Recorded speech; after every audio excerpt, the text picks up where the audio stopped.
Aloha, kako, everyone, and it's Sunday, Fun Day Sunday, and I got Jonathan here with me because Sarah is on vacation. What up, Jonathan?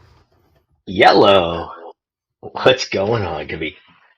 Uh, you know, um, it, a lot is going on, and I think we're gonna cover way too much than we should in this time that we have today. But I'm trying to get it all out of my system because next week is a mental health day on the show, and I'm not allowed to talk politics. And technically, anything in regular news is politics these days. So that's a lot that I can't talk about next week. So I kind of have to get it in. All right, let's do it. I'm ready to try to push through all this and contribute anything and all that I can to just make things more confusing. All right, then. Well, first, let's start with a couple of announcements before we get into the thick of it. The Office of Council Services is recruiting for a full-time Hawaiian language communication specialist. The closing date is June 24th, 2022. The Office of Council Services provides administrative services to the council chair, the council members, individual offices, and the council's district offices. In the county's legislative process, the role of our office is to staff the county councils, committees, and subcommittees and provide objective assistance to individual council members. Education and experience that's preferred. Be proficient in all areas of Hawaiian language, reading, writing, and speaking, and the ability to accurately and efficiently translate between English and Hawaiian languages. So yeah, if you're looking for a job and you speak Olelo, brah, that's the job for you. Also, the fifth annual Reno Aloha Festival is accepting applications for all vendors in sweet, savory food, crafts, and merchandising. Applications until July 1st, 2022. For more information, contact Todd, Todd, at RenoAlohaFestival.com. I'll make sure to put that in the show notes. So, if Enti, you like one trip to Reno and sell your tchotchkes, that's the weekend for you. Also, still got lots of political candidates to interview. Finally hit a wave of more, so expect more to be coming out over the next couple weeks. And my 30 days is up for my first interview. So phase two is going to be rolling out. I got this nice little questionnaire I put together for each office. So specific to each office, some specific to each island, but essentially kind of blanket across the board because I realize a lot of them are facing all the same issues across the state. So outside of a couple surprise questions here and there, be on the lookout in my blog and a secondary bonus episode of each of the previous candidates that came on that we did our little meet the candidate talk story. Also, because that's coming up, voters, submit your candidate questions. All right. Want to hear from you. The more you interact and the more that, we ask the questions that we want to ask instead of just, sitting home being all comfortable, get uncomfortable for a moment, ask a question, or anonymously send me a question so I can ask it for you. You see how that works? All right. Wow, man. It's kind of been a weird week. We stay in touch regularly because we work together, but a lot's happened since the last time that you visited the show. Yeah, a lot of the same old though. I mean, it just seems like we're on repeat cycle, like rinse repeat right now. It just, I don't know. Nothing surprises me anymore. Yeah, no, but I've kind of felt that way for probably about the past 15, almost 20 years. I don't know. I mean, we've kind of forayed into everything that American society can at this like evolutionary plateau because I think that's kind of where we've been at. So we're playing the greatest hits album right now. America is the third generation of Styx or Gordon Lightfoot in his 80s, and we're just touring all the casinos of America, just barely getting by. I believe Devo released an album called The Greatest Misses, and I think that's more appropriate.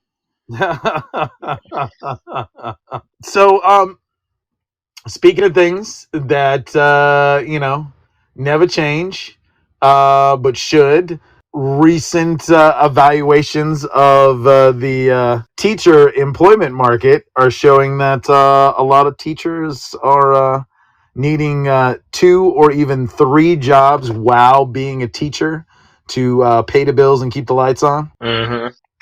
Yeah, there's a lot of issues with that. I love this article. I love this article from KITV. It says like average teacher salary is something like $70,000 a year or something like that. Hmm. And they even said like that sounds like a lot.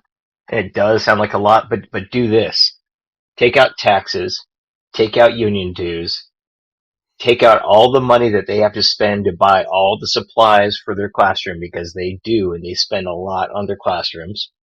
My wife was a sub for a long time. We have friends who are teachers. I know. And then divide that by 12, and you're in negative numbers once you start taking out rent in Hawaii. Oh yeah, and that's just They rent. Like that That's second. just rent.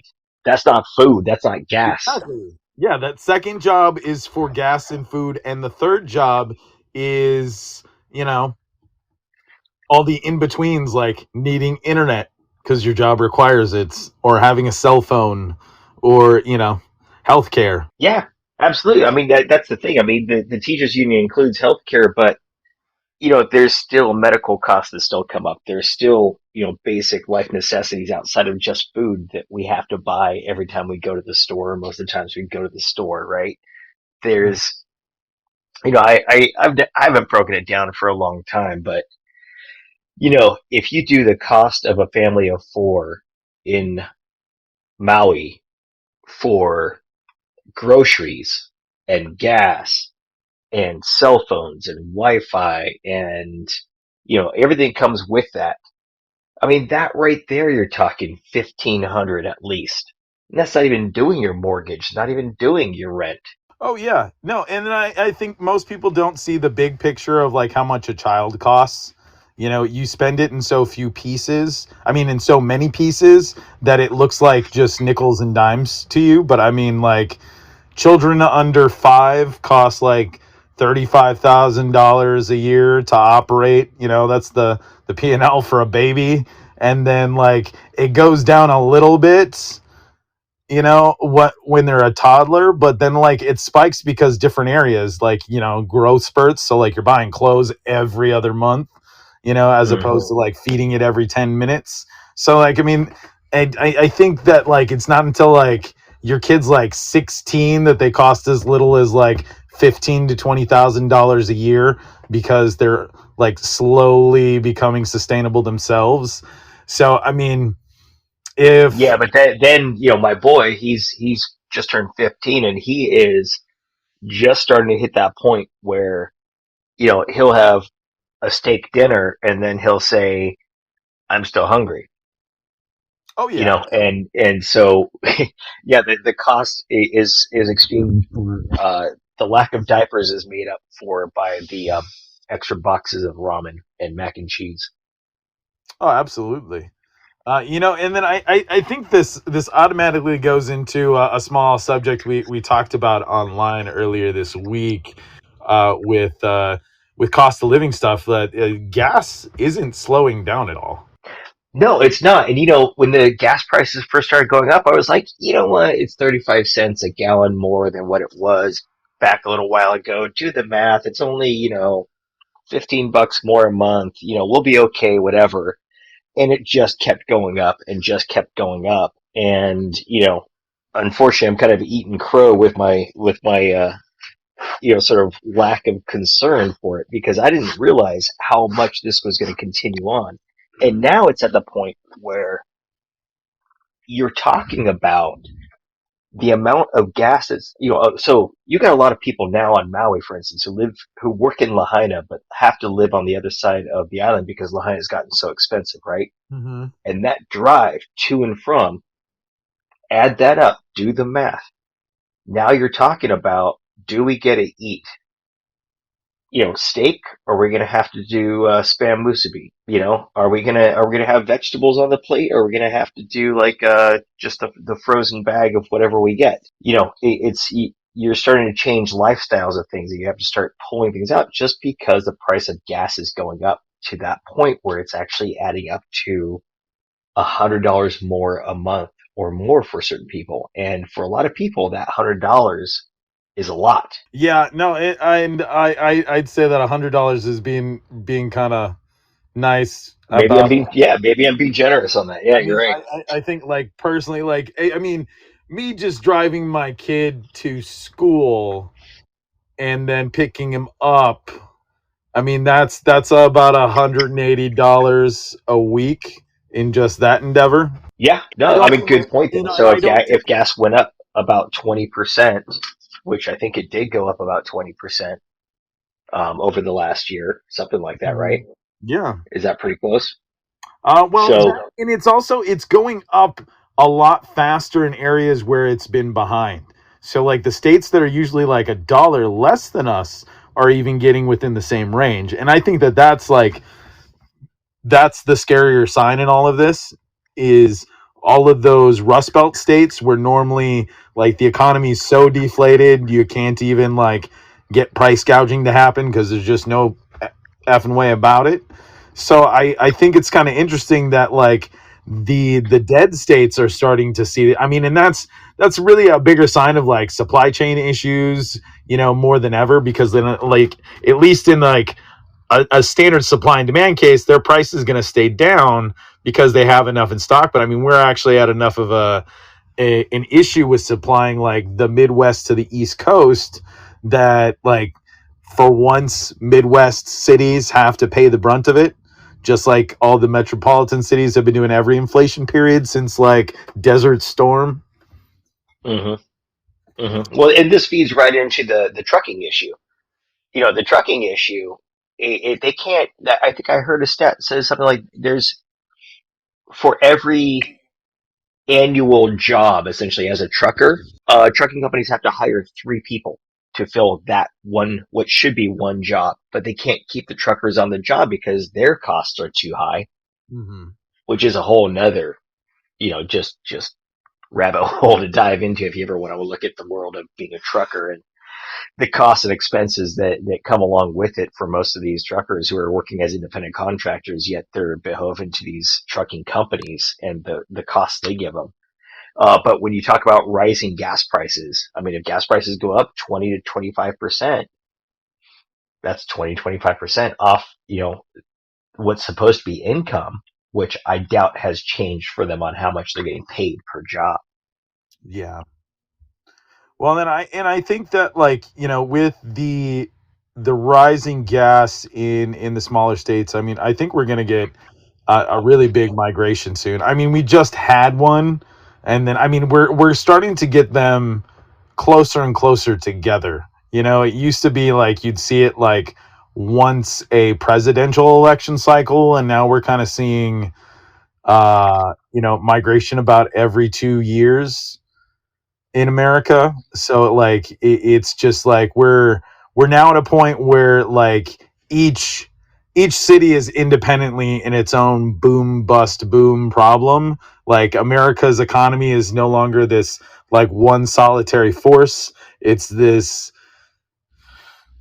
what's a good term for it? It's a divested shithole without any securities or real indexes. That's a good term for it. Yeah, yeah. It's The thing, accurate. It's accurate. yeah. But see, but what? Okay, but let me ask you, where are these people migrating to? So Well, let's say rural America, who's used to these lower costs of living, lower gas prices, all this stuff, and now their jobs are going away because supply chain, COVID, all this stuff, and they're like, I got to go to the big cities who have these jobs, right? But we have a housing crisis at the same time. So all these people want to migrate to the jobs, but the cost of living is so ridiculously high that it's really, on paper, it's really no different than where they were. well, Yeah, in the long run, it's really no different, and they don't realize that because like the corporation's just playing a shell game with the cities and the states. So I mean, in a lot of cases, these people that move for that new job, for that new plant that's opening, I mean, that corporation's getting huge welfare checks from the government to send a bonus check to get you to move. They'll be like, "Oh, well, it'll give you a $15,000 signing today if you'll move to Mississippi to work in this toothpaste factory." And then you're like, okay, cool. And then like they're not cutting you the check. Uncle Sam's cutting them a check, a big check, and then they're just cutting it into smaller checks. So Sure. like eventually that whole shine is gonna die off because that it's not even something that the company regularly does. It just does it because Uncle Sam was nice enough to pat everybody on the back and treat you nice for moving. So that shiny new quarter they flipped you is only worth about a dull penny Yeah, once it's all absolutely. said and done. But then the crazier part is like you now like create this whole vacuum in these other towns. I mean, we're about to hit another era of new age ghost towns. I mean, we have Yeah, it. I was just thinking the same thing. We are going to have new ghost towns coming up. Yeah, and I mean, we already have a lot of abandoned space after the 0809 collapse, and I mean, there's even some pieces of the Midwest that went down in the 80s that people just don't even think about, you know. And then that's that. And then the crazy thing about that is like if a town has enough value to it to a developer, then it's like they can just swoop right in, run for office, take over a place, like no qualifications whatsoever. The next thing you know, they're mayor or they're a council member and they're approving legislation, you know, and it's just so, I mean, there's a lot of factors that come with this. And so I really think it's not a matter of like, when's like is it going to happen, it's more of a matter of when is it going to happen, and we're going to have to be prepared for that because the other thing I'm seeing is like people are looking at, wow, it's screwed everywhere, so I might as well go somewhere that I'm going to enjoy it. Like if I'm going to get screwed, I might as well enjoy getting screwed. So like everybody's just going to flock to a metropolis, you know. I mean, California's just going to get more and more packed, and then because of that, like where are all the upper middle class and 1% people going to want to go? Hawaii, because it's the only place that they Well, can afford, that the poor people can't follow them, and at the current rate that they're going, they're kicking all the other poor people out of Hawaii. So yeah, we'll wait till they run into the problem where they can't get a labor force to provide them with the services they were hoping to get when they came to Hawaii, and their little coconuts are not going to be cracked open for them, and they have to figure out how to get up the tree themselves and get a coconut to, run their Gilligan's Island. Um, well, but why don't the you crazy thing at the same time, the crazy thing is, I feel like states like Arizona are banking on a migration right now because they've had a huge amount of new building going on for single family homes. oh yeah. And I think they're just sitting there like, yeah, bring us your masses. We're here. And Which I don't know what I haven't looked to see what jobs are going in over there that's going to support the amount of homes that they're building, but they've been building there for feels like decades now. And it seems like every time I look, they have a whole new community popping up. Well, I happen to know that there's actually a lot of bill collecting firms that have moved to Arizona. Oh, really? Yeah, like What all an those people appropriate that. place for them to go. Well, I mean, and it's like in a huge market that people don't think about is all of these student loan consolidations, and then like even though a lot of student debt gets forgiven, most people don't realize that a lot of student debt that's already in process, it's not going to get forgiven. So, like, there's still a huge market for people to just not even buy the debt per se, but they're drop shipping the debt collection on behalf of Uncle Sam, and they just take they get lead lists and they go hunting for people who owe on their tuition. Hmm. And so I know that there's a big company that used to be out of California that moved over to Arizona. I really don't see much else out there besides like I think that's the scary part is that like it's starting on a false economy of just real estate in itself, and then Hmm. there's all these non-manufacturing jobs. But like, I'm not against non-manufacturing jobs. I mean, shit, we're in one right now. But it's I think that there's just way too much of the easy money boomer generation influence on like what job markets are growing. So we're getting a lot of these, like, it's debt retrieval, or it's an MLM, or it's flipping patties, or bagging groceries. Like, there's not, like, I mean, we really are back in the 80s as far as like job opportunities and choice, as opposed to the 80s, to where we had too many broke medical grads. Now we just have broke Silicon Valley grads. So I mean, it's one thing for another at this point. Bringing it back to Maui, bring it back to Hawaii and the jobs that are here.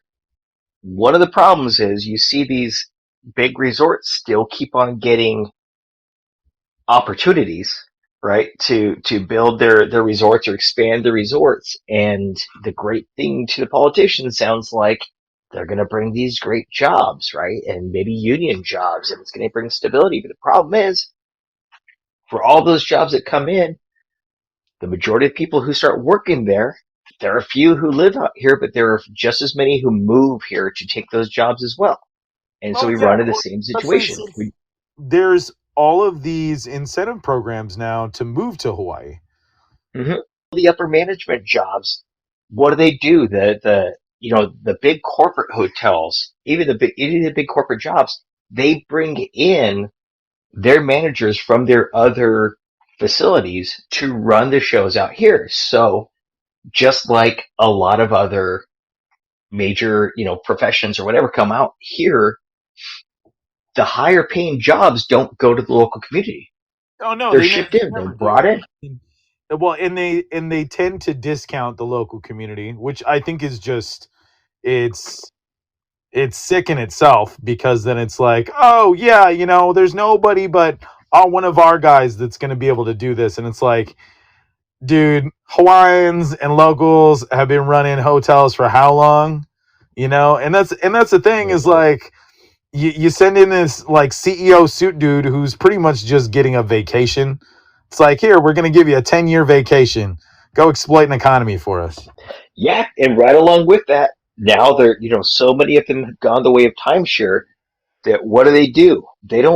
They recruit very few timeshare agents here on the island to get into sales. They bring theirs from Vegas, from Arizona, from all their other Branson, Missouri, all their other major timeshare locations. And they say, hey, we're opening up a new place in Maui. You got to go be a sales rep over there. You got to go be our director of sales over there. You got to go run the show over there. So they're building this huge, what appears to be a labor force of like 100 salespeople up and down the board from managers down. But almost all of them are being brought in, which means we have now 50 to 100 people new to the island who have the money because they're in sales jobs. A lot of times they have more money than the average person, Mm-hmm. and they're helping bring up the cost of living. They're helping, I mean, they are bringing money to the economy, but they're also taking up the homes. They're also taking up the space. Well, and So it, I don't really think it's fair to say that they're bringing a lot of money to the economy, because then, like, most of these guys are using the place as a second home. So then they're still using their home state where they came from as their address, and this is like their rental, this is their investment property that they live in while they do all this, because realistically they're not selling to people in Hawaii. They're being picked up from these high density population areas because they have their own lead list. And so then it's like, how do we upgrade someone with a lead list that we can turn into more money? Yeah, no, I mean that's a great point, and I do know some people who do have their place still in Vegas and their place, still in wherever they were came from before. I also know a lot of people who've been out here for about as many years as I have, which is over 20 now, who've been in the timeshare industry for most of that, and they've just bounce back and forth from one building to another, and they do well at one, and they leave one for once their sales go down, they get cut, and they move to another spot. They spend money. The good thing is a lot of those people spend money, so that's nice. But again, these are, sales. The position, if I'm not mistaken, the job of being a salesperson is the highest paid profession in the world, more than any other position. On average, salespeople make more money than anybody else. I believe that's correct. I've heard Oh that. yeah, no, it's a job with the least amount of skill required because I mean, sales is really just selling yourself. So as long as either you're A, likable, uh B, able to make people like you through either affluence, influence, or sins of the flesh, then I mean it has nothing to do with like a apex level of intelligence. It really just has to do with enough power of suggestion. Or sins of the flesh. But you're right. Sins of the flesh. That's the I don't know. That sounds like a late night Cinemax movie. Um, no, you're right, man. You're right. And I don't know. I mean, I went down a rabbit hole with this, but it's so hard to break down exactly why. Bring it back to the teachers and bring it back to what you're talking about and the local economy, the local residents here trying to find a job to be able to live off of and not have to find a job plus one plus two, whatever it is. They're just not there. It's just, you can't do it. A double income house can probably pull it off if two people have two solid jobs with, medical benefits, good medical coverage, can probably pull it off, but they're not going to go far. I mean, they're not going to build up a huge amount of savings right now. They're not going to buy a house. Definitely not gonna buy a house, So, especially with that's, yeah, but that's the thing is how do you, and it's not, so it's no longer unique to Hawaii even. Like California started running this problem in a lot of their city areas. When I lived in Santa Barbara about 20, almost 25 years ago, they ran into that problem specifically in Santa Barbara because it became so expensive that the labor force couldn't live there and there was nowhere else to live within 45 minutes that oh was yeah, affordable. So everybody had to drive in to get there, right? well that's all of California. I mean everybody, That's all it. your average Californian lives like 11 to 18 miles away from their job. Right. Like it's so standard out here. I mean, it's so like growing up in California, like I got used to super commuting. Like I was a part of a whole contingent of people that worked for Disney, commuted from North San Diego all the way to Anaheim and sometimes to Burbank. Was that on the Amtrak? Did you do the Amtrak up? No, that was in a Mustang going up and down the freeway because that was the only way I could sleep on time. Straight up to 405? No, the five. You Oh, take the the five. five, just the Way. five. Yeah, Okay. no, All there's right, all no right. point of ever taking the 405 during commuter hours. That's I just was gonna say that's there's no nuts. point. You'd still be there. Yeah, no, exactly. Like the 405 is like, especially on a bad day, that's like being like on a freeway in China. Like you just like start writing a letter to your wife and kids because you ain't coming home. Oh, that's nuts. That's nuts. But yeah, I don't know. I don't know what the solution is. I don't know what the answers are. I don't know how it will or can ever happen. But I mean, there has to be a wake up call across the board. Not. I mean, I'd love to see it in Hawaii first. I'd want Hawaii to figure it out. Um, but across the board is to get back to that old nuclear, I mean, I don't know, nuclear family, whatever you want to call it, but that old theory of like you have a job and that job can sustain a family. That job can cover the cost of living. And that's Well, what it should be. but We I shouldn't think be. the sad part is nobody disagrees with that notion, but then there's that like shitty like people eating other people alive problem of why does somebody get more than me?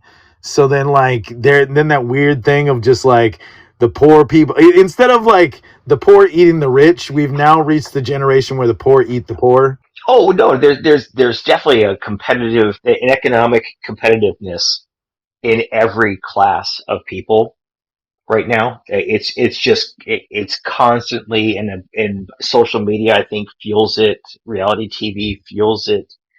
The idea that we can see anybody and everybody, around the world pretty much at any time. And the second we see somebody who has something that we don't have, we don't admire them for what they've accomplished, what they've got.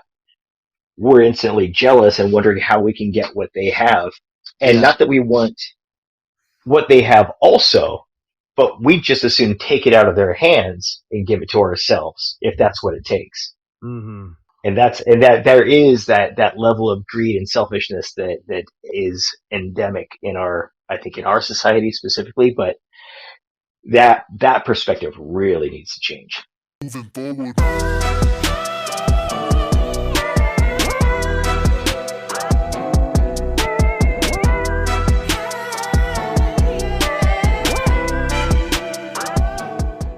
We live in a fast-paced world where many people are too busy to sit down and read books or news articles. But thanks to Newsly, you can now listen to the news you wish you had the time to read. By utilizing AI technology, a natural human voice reads you the news, helping you grasp the information faster and more efficiently. Newsly provides the latest news updates 24/7, letting you browse articles from topics you choose. It even has podcasts, including ours. And listeners of Rabbit Holes can get their first 30 days of premium for free, allowing you to enjoy an ad-free experience by using the special promo code in our episode description. So download Newsly today for free on iOS and Android, or visit www.newsly.me so you can stay updated on the things that matter to you. Moving forward.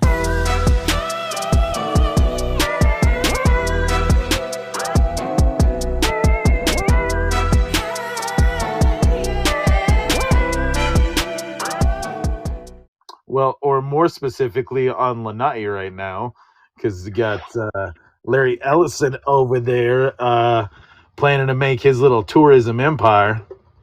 Oh yeah, again, taking what you can because you can. He bought it, he paid for it, the people sold it. Well, Now it's his. yes and no, and like I just like because as per usual, like land grabs like this, because I'm gonna call a duck on this one because it is a land grab. I mean, It is a it's. land I mean, how many people have been trying to put in applications? I mean, I was talking with Darius Keela, and he brought up like how many people are waiting for a water permit. They can't get a water permit, you know? And then how Yeah. many like housing developers come in and like slap down like an application for a water permit and then it's just there, you know? There's just a lot of crony rubber stamping going on. And I mean, Ellison, and nothing new with this guy, and nothing new with guys of this type. It's just I think they're getting far more bold now.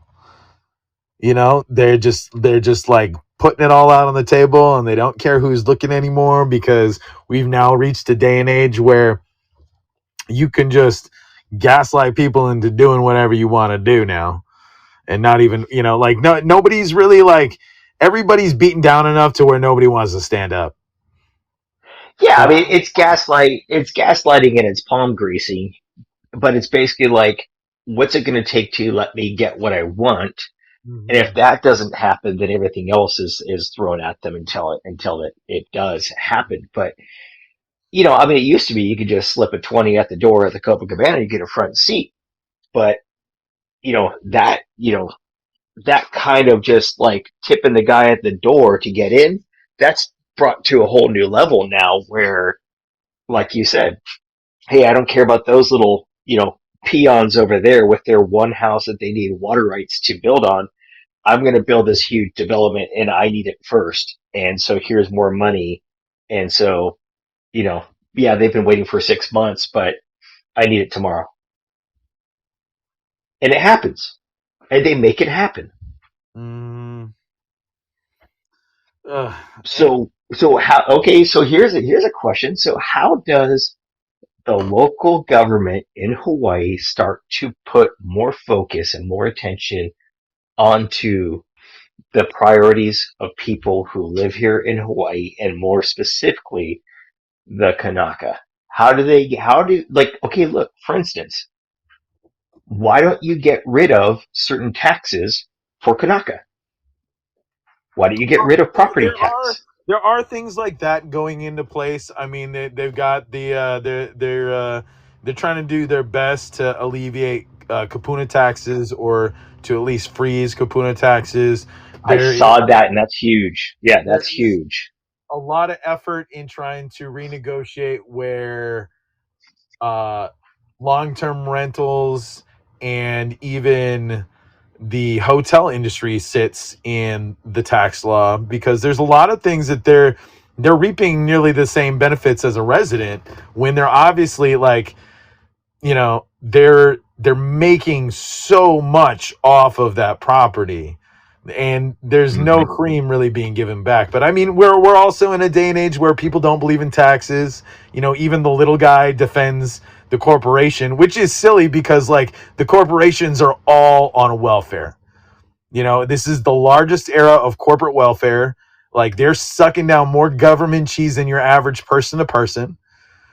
And in the same way that the working class is eating each other alive, they're immediately defending the figure that's gaslighting them, and knowingly / unaware going along with the fact that they get bailed out, and it's known how much they get bailed out, because I mean, there's usually enough coverage of it to go, hey, we bailed out GM, and everybody knows, oh yeah, had to bail out the automotive industry. But then how quickly people turn away from that. But no, man, it's. I'm glad to see. I'm glad to see the Kapuna, programs going in. I'm glad to see things like that because, I mean, I really I look at Hawaii as, there are people who have generations and generations of family who've lived here, who created Hawaii for what it is, and it's become this, very exploited. It's basically become a different Hawaii than what it was, right? And obviously, it's going to happen for certain reasons, but the identity of what Hawaii is very much a brand now to people who are coming in here as tourists, much more so than it is a lifestyle or a home or even a spiritual connection that most people have here, who are born here, raised here, and whose families have generations here. And I look at it in the sense of we've come in, and I include myself in this because, as I said, I've only been here for about 20 years. I don't have roots in Hawaii. Um, we've come here. We've put ourselves in your home, right? And I don't believe that I should have as many rights to this home in the sense of financial obligations in a lot of ways. And I think that people need to have a deeper respect for the people whose home we've come and stepped into. Just like you take your shoes off at the door when you go to somebody's house, if that's their rule, you do that, right? When I come into your house, your island, I need to follow your game plan and not create my own and then make you due to my whim, right? And Mhm. I think things like that need to, I just think that care and consideration needs to be much more present in a lot of the conversations and legislation that goes on from here. Agreed. I think that, yeah, a little more self-awareness is good. I don't think really we're asking for too much, but I think that there's also like a lot of it gets lost, because the second that the conversation comes out, like, they feel they're being attacked. But then it's like, even when they're not being actually like verbally attacked with it, and they're just being told in a rational manner, there seems to be, a lot of pushback. And then we're definitely reaching more of a very strong Rachel Dolezal era in Hawaii. I mean, more and more we're hearing these conversations about, just people claiming Hawaiian or Kanaka, and then they move in, and a week later they just, it is what it is, or they take a piece of it back to the mainland, and they're like, yeah, there's no such real thing as a Hawaiian, so I can be a Hawaiian now. I mean, I Mm-hmm. got into some of the weirdest conversations with people across the continent. Like, and we talk, and they're like, oh, so what's your heritage, or whatever. I'm like, I'm Hawaiian. They're like, oh, well, that's just a state. You're not Hawaiian. Where were you born? Like, That's just it's a state of mind, man. yeah, and I'm so just, just like and that's where, like, I oh think a my lot God. of that nativism, that American nativism comes from, is that ignorance of just like, this is all colonized, so there was nothing here before, so you just have to deal with it. Like, I've kind of reached this point where I'm no longer bothered by people being bothered by my, like, militant Hawaiianness. So when someone has to, bring up, like, all their nativist woes, and then it'd be like, bro, have you, like, even opened a history book? Like, you've got nothing to complain about, and you're actually the oppressor in this matter. But I don't think many people want to hear that they're the bad guy. I mean, but again, America has been on a long road of reparations, and whether it was the generation that caused it or the 10th generation that's inherited it, I mean, the standard American policy is, it's not my fault. So what do you want? Right. That is the general default, right? That is absolutely the general default. I think, I mean, there's a huge multifaceted conversation to get to the core, I think, of any solutions for the broad thing. But I think what you're talking about in a lot of the ways the thing that I've been thinking about a lot is the new Hawaii identity in the eyes of people from the United States or people from around the world. When I say the new identity, meaning it is just a tourist destination. I see it as Disney 2.0. It's people just look at it like, we got here, we just got off the tram. I'm going to go walk on the first ride, which is the beach. I'm going to walk on my next ride, which is a first restaurant I see, serving me a Mai Tai. They look at it as a commodity, and they don't look at it as a place that's very sacred to a lot of people. And it's that exclusion of the reverence for the land and the people that continues to give the misconception to the tourists and the mainlanders who want to be a part of it and buy a part of it, where they say, but it's just part of America. I can buy it, and it's just as much my Hawaii as it is yours. And that's where I think their misconception is anything is for sale. Yeah, it's the whole "this land was made for you and me" indoctrination crap. You Yeah. know, it's all those propaganda folk songs made by America to make you feel like God appointed you controller of this land, and it is at your whim to do as you like with American soil.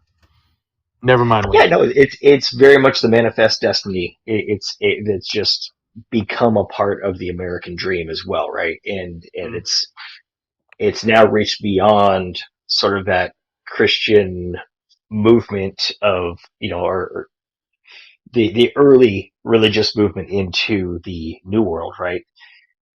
It's moved away from that, and now it's much bigger and broader than that, because it's not just backed by faith; it's now backed by dollars.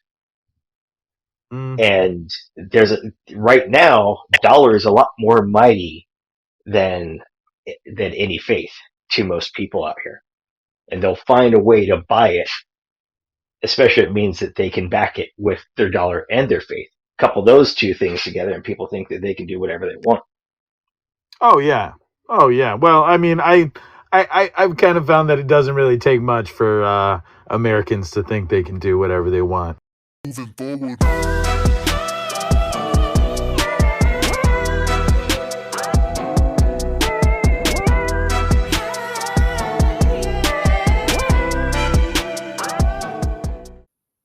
Get help. It's never your fault. It doesn't matter what you were wearing, what you were drinking, or what you agreed to in the past. Sexual assault is never your fault. Support is available 24/7 through the National Sexual Assault Hotline. Call 1-800-656-HOPE or visit rain.org. That's RAINN.org. Remember, it's not your fault. Moving forward.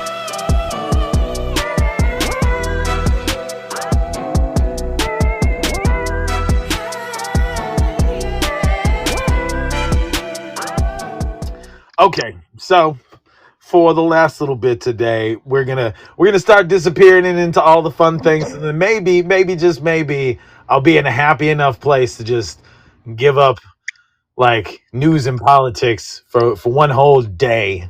Good luck with that. Yeah, which will technically be for a week, but good luck with that. No, you know what? I also think that I'll probably, just because there's quite a few cases where, I mean, this is next week's episode definitely calls for a taping it early, so I probably take advantage of that and probably have a few drinks on the show just to like loosen up and kind of be in a different, happier place. I don't know. It's just I gotta say, I'm very thankful for how much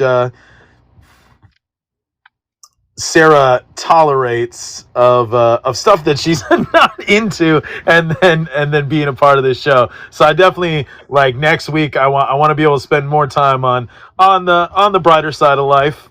We'll put a lot of these thoughts to bed for a week or two, and I mean, but we also can't like throw away the whole episode on just pop culture. So I don't know. I mean, we'll think of some fun things for next week. I love the pop culture stuff, but I'm happy to take on the weight of this conversation and let Sarah stay in I think the that might softer realm. be a regular thing, Jonathan. Maybe I'm just gonna have to, like, every time she calls a mental health episode, it's the one right before. Then I go, Jonathan, I need you on next week so that way I can vent all this shit out, and then that way next week, yeah. Yeah, that's good because I'm learning how to tee up the hot buttons for you.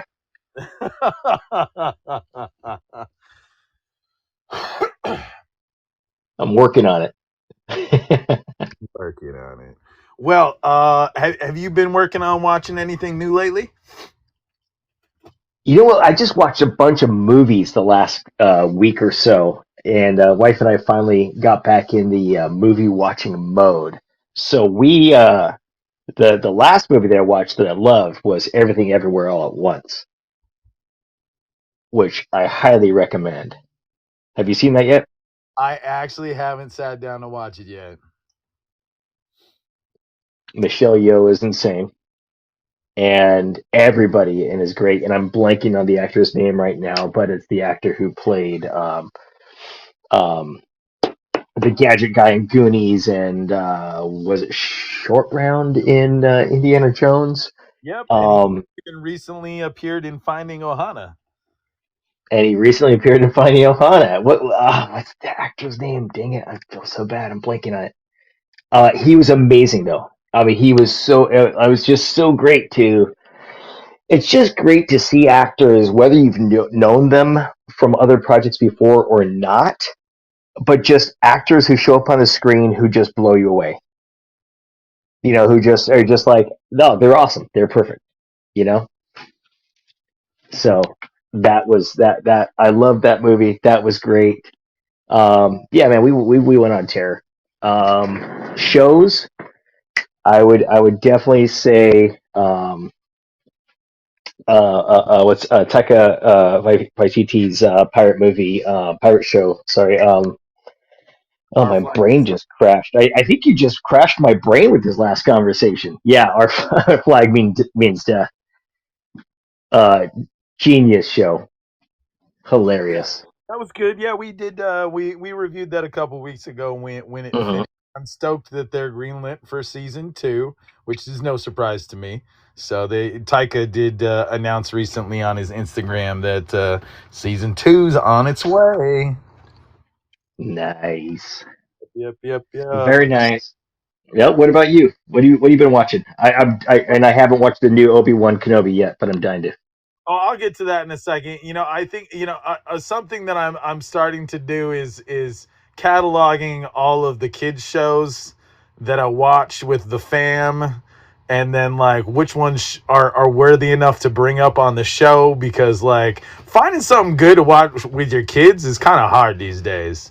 Like it's either the quality is really low because like those films don't really invest in a scale of quality because they're like, oh, it's kids, doesn't matter, you can cheap tricks and they'll love it, which Yep. totally not the case with 21st century kids, because like there's so much more into highbrow humor, there's so much more into cerebral stuff, you know. So it's like I find that like the older generation of Hollywood is really discounting this next generation of kids because they're so unnecessarily smart to the point to where like they're over aware of everything and they're just going to be an even snarkier MTV generation. Oh, absolutely, absolutely. My daughter just watched her favorite movie. My daughter is 16. One of her favorite movies, Napoleon Dynamite. She put that back on the other day. Um, but for kids, if it's not Pixar, if it's not Disney, then there aren't many other players who are hitting that family note that consistently and that well. Oh yeah, that's why a lot of it's just like straight to streaming junk television or just like really poorly put together Christian programming, you know. I will have to say though, my vote continues to go to the new Green Eggs and Ham series. I didn't know that they could pull off season 2 the way that they were going to. I just wrapped watching season 2. Season 1 was pretty cool because I was like, how do you get like 12 episodes out of, you know, a book like that? But then like they Mhm. play into like what's going on in their lives and why he likes green eggs and ham, and then like, you know, how old is he and like what does he do. And then the second season turns into this whole spy epic, so it's like it's the same show but now it's like new intro, and then like there's a whole new problem because we're not worried about the getting the eggs or the ham anymore, or trying to convince the guy to eat them. It's like, no, Sam turns out he was abandoned when he was a baby because his mom is a spy. And then they go into this whole way of relating other Seussian tales in via the Green Eggs and Ham story. And season 2 is literally North Korea, South Korea, done as a Dr. Seuss spy epic. What? Yeah. So you have the ukes and the zooks and butter side up versus butter side down toast and how you're supposed to eat it, and like the propaganda campaigns against each other and everything, and it's genius. And man, I mean it's got the dude from Workaholics, Adam Devine, right? He's also on Righteous Gemstones, but he's Yeah, really yeah. great as Sam I Am. And then Michael Douglas as Guy Am I, and then it's narrated by Keegan Michael Key. Really? Oh yeah, oh yeah. So like it's solid all the way around. You know, it's I gotta say that it is a lot smarter than I thought it would be. But I mean, Dr. Seuss is always pretty smart material. You know, Mhm. even when it seems like it's lighthearted material, there's always something else in there. But yeah, green eggs and ham, man. Like, who'd have thought that you could get 2 seasons of a show, and it totally feels like there's going to be a season 3. So like, I never really thought like I haven't been this excited about a kids show in general since Teen Titans Go came out. And then once I finally like gave in and watched like Flapjack and Gumball. But like I think I'm really gonna try to make it a point to review more all ages animated stuff at least every once in a while, and give my thumbs up a thumbs down. But Green Eggs and Ham, thumbs up for the kids, a thumbs up for the parents. So 2 thumbs up across the board on that one. But you know, you did bring up, yeah, I have been watching Obi-Wan. I am up to date on it, and you know, I'm not gonna spoil too much. I'm gonna kind of wait until you know, the whole season's out. Then that's kind of like my territory of like, okay, it's all bingeable now. Like, no excuses anymore. I'm gonna spoil the hell out of this. But for what I do have to say is, I like the fact that it is shot to look grittier and older in film quality. So it really does feel like it would be from the 70s. It has that nice Oh, okay. um like I could swear in the last episode that one of the ships was a miniature and not just an overlay. um like, so they're really going out of their way in some cases to really push like how the show is shot in comparison to A New Hope. And so like Yeah. the way that like, I mean, he doesn't even really get a real lightsaber battle until this newest episode, and I feel I've already said too much there, but like, No. I heard somebody else saying that he gets into fist fights more than he does use his lightsaber. does he's in a fist fight for the first couple of episodes because we're dealing with the fact that he hasn't used the Force in 10 years. Yeah, but it's like riding a bike. Yeah, It's like but it's like riding a speed bike. you see how it slowly starts to come back. He does test his Force strength, and then he does have some inspiration to be a badass every once in a while. I feel it's kind of like this. It's a very Ronin samurai story, So he's trying to find his footing again. How does he believe in the Force without believing Well, it? they did the man with no name kind of vibe with Boba Fett, right? Yep. So that makes sense that they go with the Ronin style for Obi-Wan. So that's cool. I'm down with that.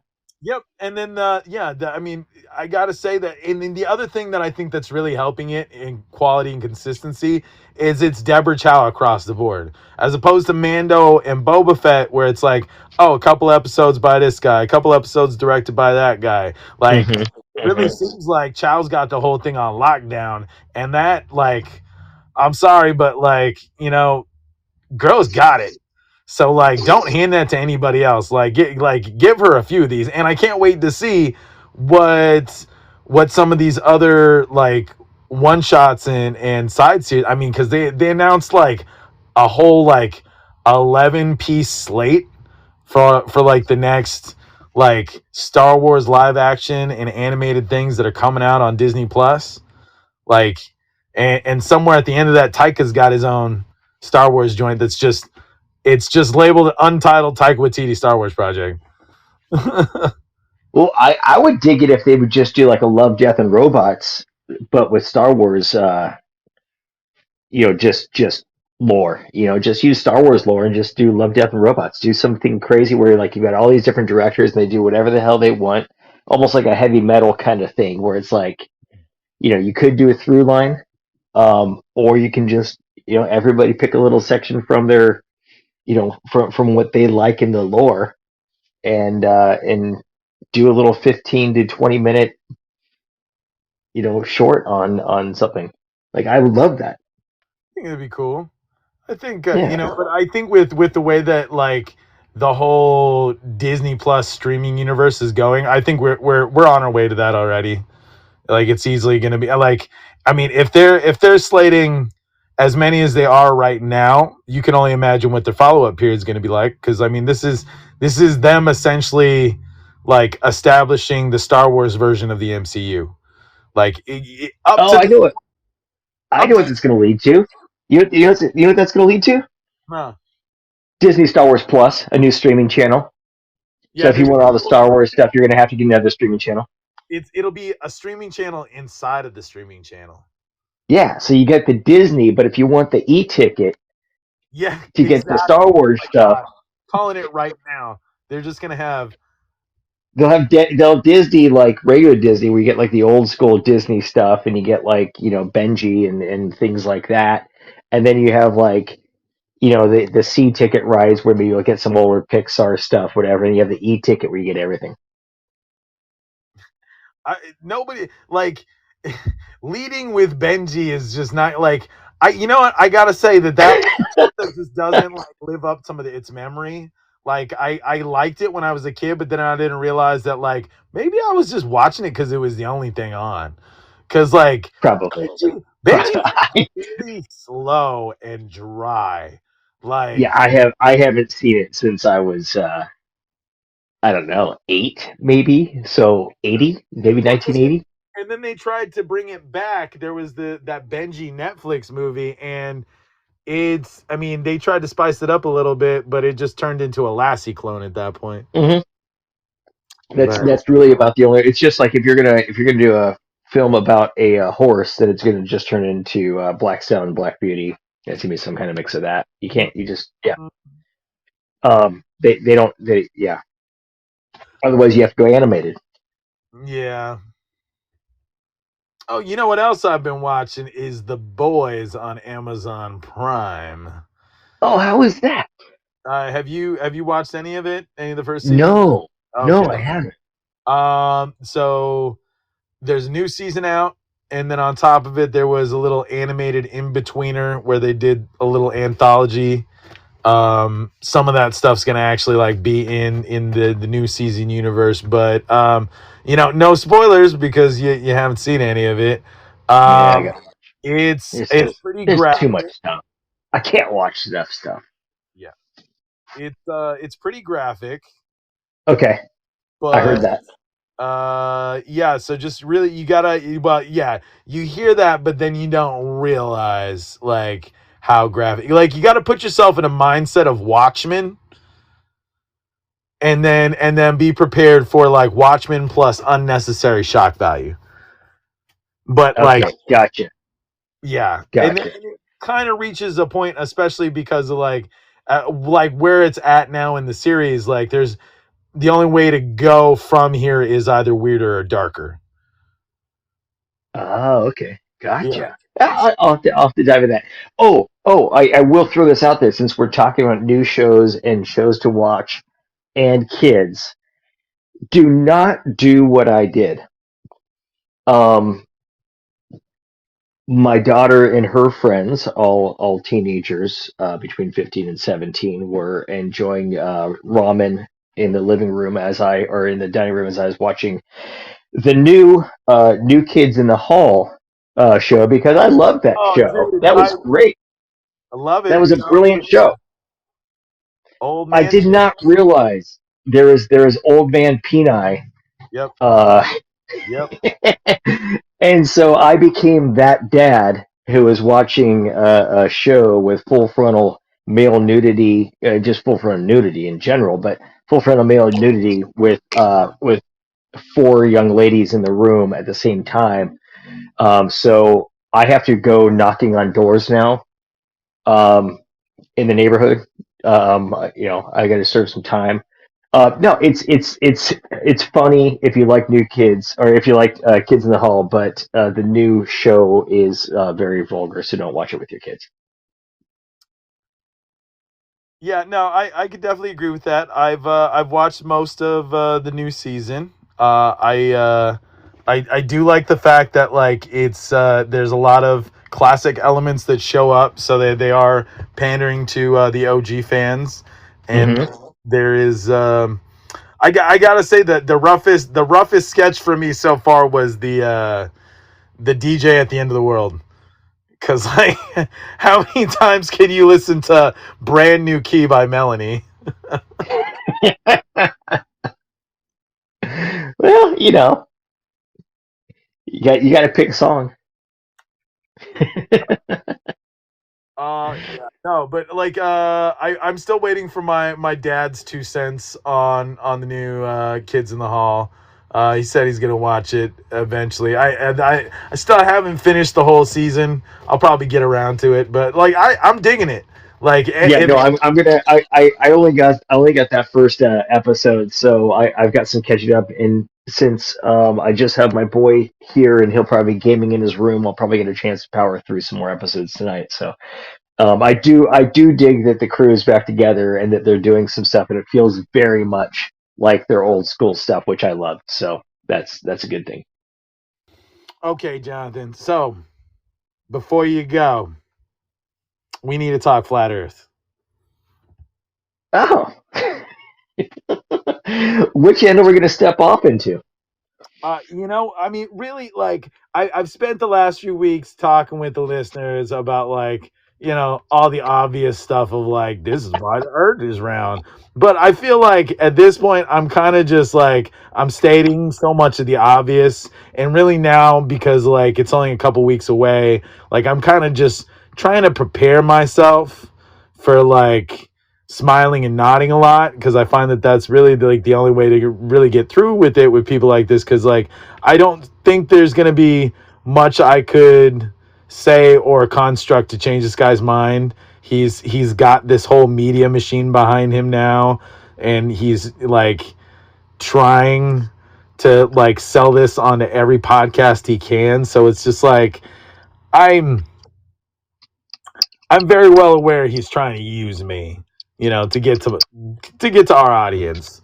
But I think that like it has to be done. Like I have to be able to do it in a way that it's an instructional. Well, isn't that nice, But like obviously you're a moron. Let's just pat you on the head and then send you on your way. But like in that Bless your heart.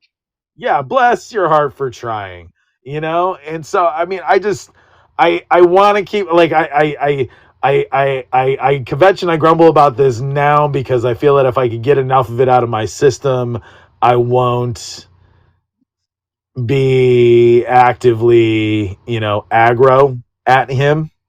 But then at the same time, I have to get enough out of my system to not want to just laugh at him. Yeah, no, here's okay. My understanding is that there are a lot of flat earthers, quote unquote flat earthers, who actually know that they're wrong, but they still just it's almost like LARPing or something. It's like they're just gonna role play this character of a person who believes that the earth is flat. But they know that they're wrong, but they just go along with it because it gets them attention and it's fun conversation and they can just totally live that character. Like at least I mean I've heard some people say that, but at the same time I honestly I have to believe that that's what these people believe. Oh, that's If what not, no, it's.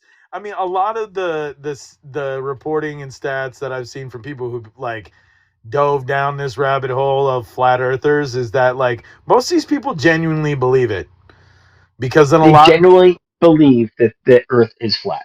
Well, because the tie-in is that a lot of these people are religious nuts. And then that's where the tie-in is that like in a lot of cases the flat earthers use the phrase firmament in explaining why the earth is flat, because they take a King James translation of the Bible, and in the reference of creating the landmass that is earth in the King James version, it calls it firmament. So then Yeah, but firmament does not mean flat. flat. Yeah, exactly. And then the other thing is it's colloquially firmament per the King James version. So then like in other ways of referring to it, depending on the translation, it just means land.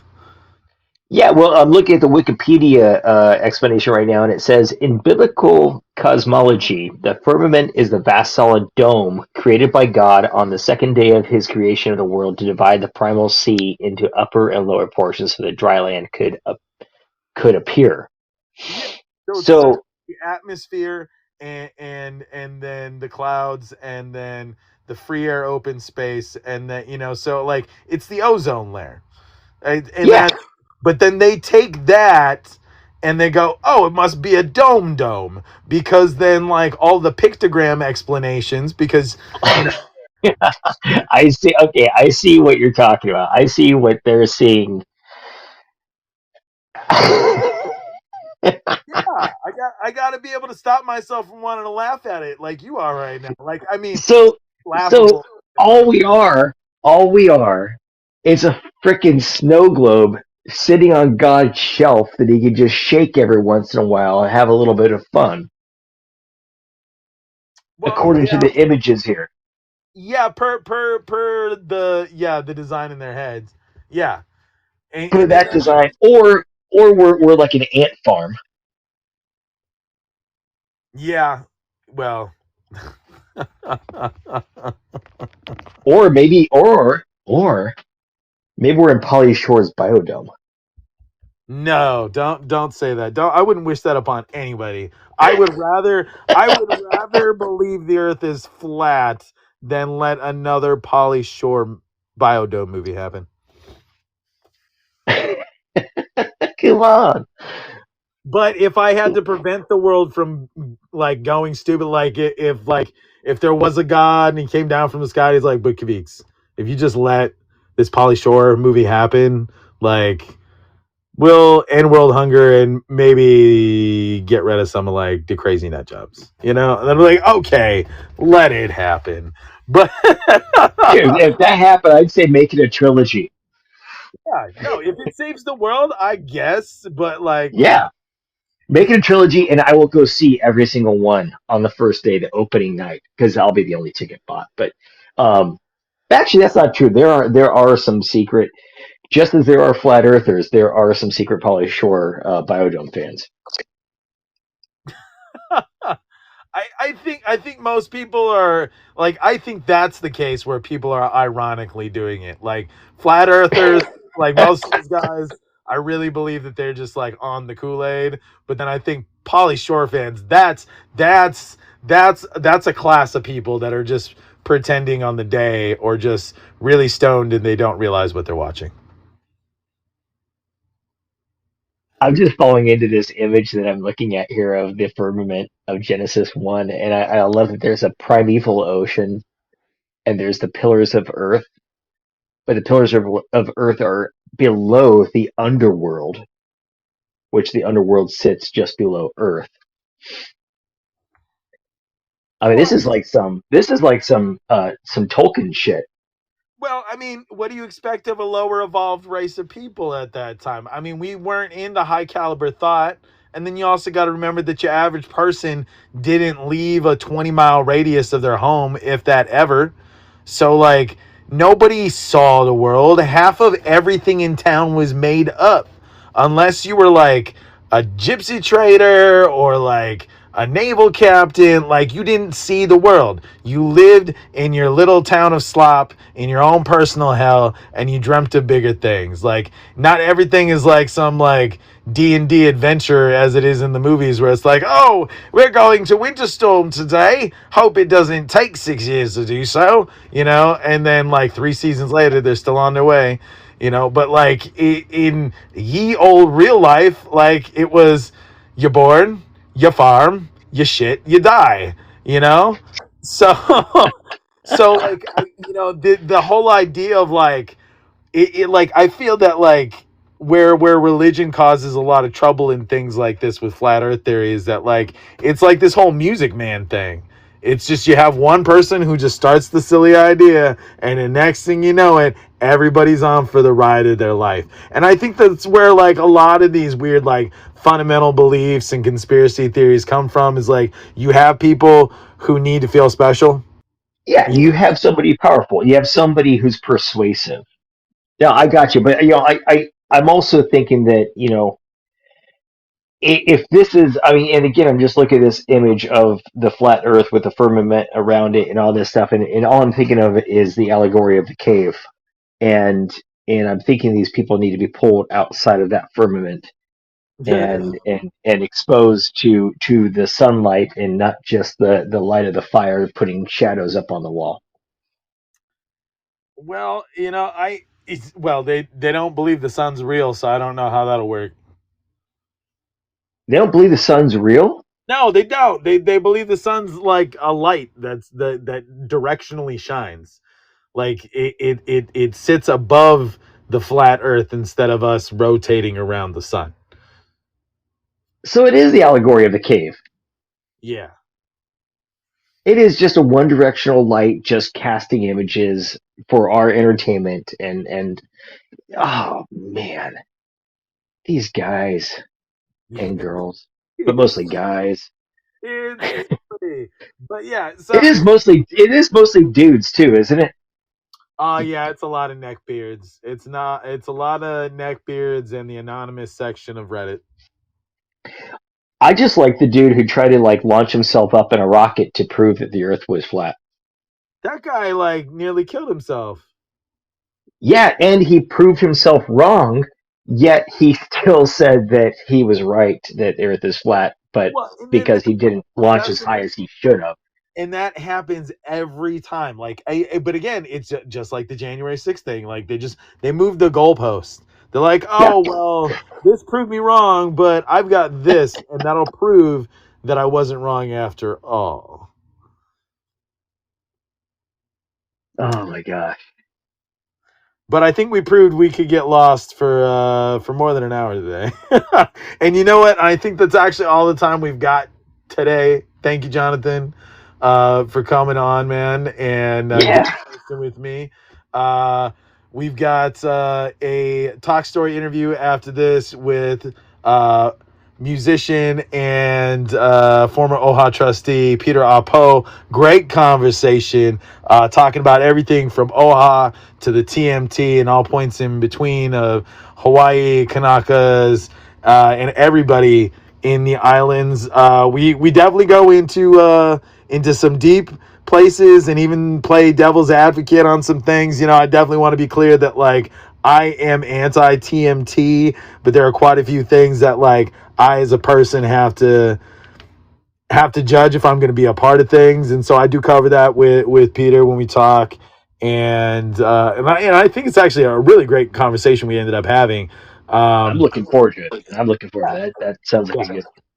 But I mean, ultimately, my thing to think about is like, why do we even need to build the damn thing when we could be putting it in space? Like, why don't we just open up like a moon base and put a 30-meter telescope on the dark side of the moon? You know? Because the Earth's flat and there's no moon. Damn it! See, look at you and your perfect logic, Jonathan. Mm-hmm. Moving that goalpost. Well, thanks again, bud. Yes, brother. Thank you. Appreciate it. All right, man. You have a wonderful rest of your Sunday. Aloha. Aloha. Moving forward.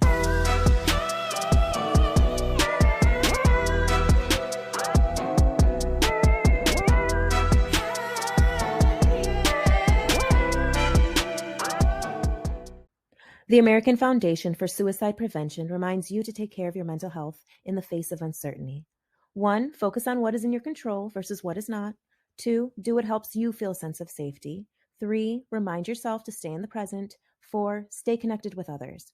You can reach the crisis text line by texting TALK to 741-741 or call the National Suicide Prevention Lifeline at 1-800-273-TALK. We're in this together, and help is always available. Moving forward.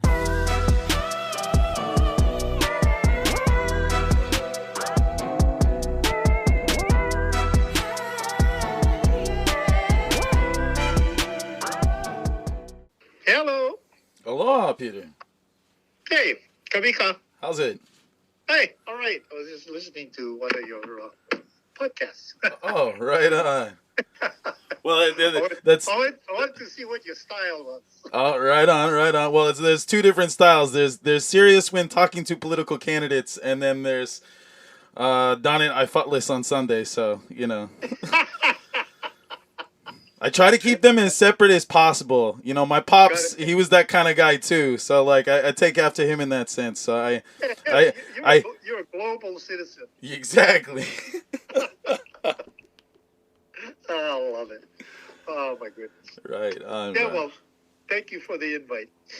Well, I'm so glad that you took it. I mass emailed everybody that was on the Office of Elections filing, and I was just like, well, let's see who bites, see who might actually, and then the fact that you'd still want to come on and talk story, even though you're not running, which is really great because outside opinions.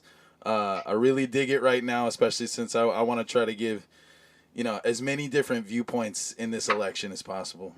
Sure, yeah. Well, let me just I'll let you know this. The reason I'm not running is because my ambition, well, first of all, I've been 3 terms already at OHA. I've been there, done that. Mm-hmm. So my ambition at OHA cannot be achieved for OHA on behalf of, people that I represent, cannot be accomplished by being inside the organization.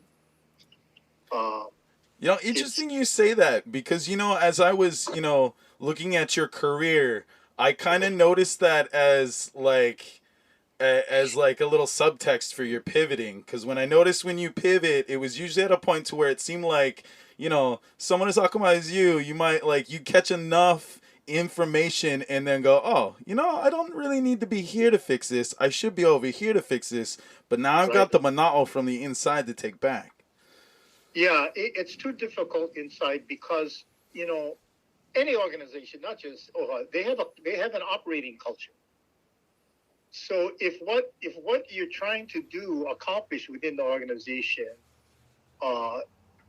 tends to run against the grain of and when I say operating culture, I'm not just talking about issues. I'm talking about the way the organization is set up to receive, ideas and to process dialogue and all of that. Mm-hmm. And from my perspective and the way I like, I feel most comfortable and most useful operating, I did everything I could in the 3 terms that are already served within the organization. I just felt it was time for me to so it's not like I'm turning away from OHA. In fact, I'm going to get more involved, just not from inside the organization. And in a good way, hopefully in a very positive way. So that's the reason that I had, at the last minute, and unfortunately, I had already bought a half-page ad in the May issue. So that went all over the damn place. Everybody thought I was so there was no way to do a retraction then. So I was a little misstep there by announcing. But hopefully everybody knows now, at least those that were following, that I'm not a candidate. Mm-hmm. So. But you're the host. Talk about anything you want to talk about. Doesn't have to be OHA.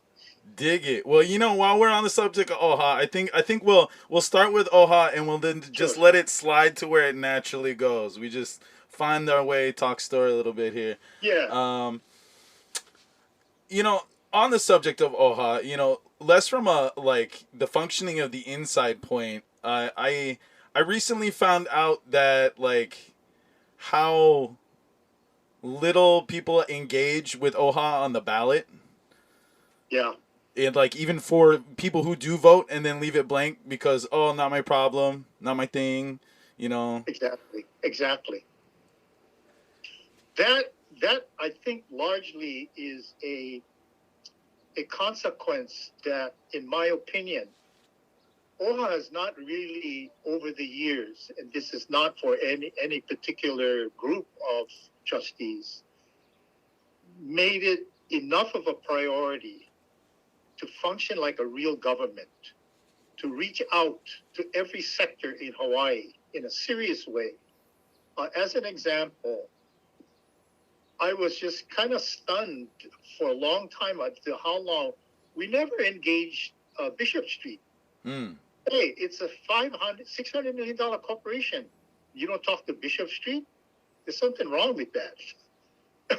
You know what I'm saying? Mm-hmm.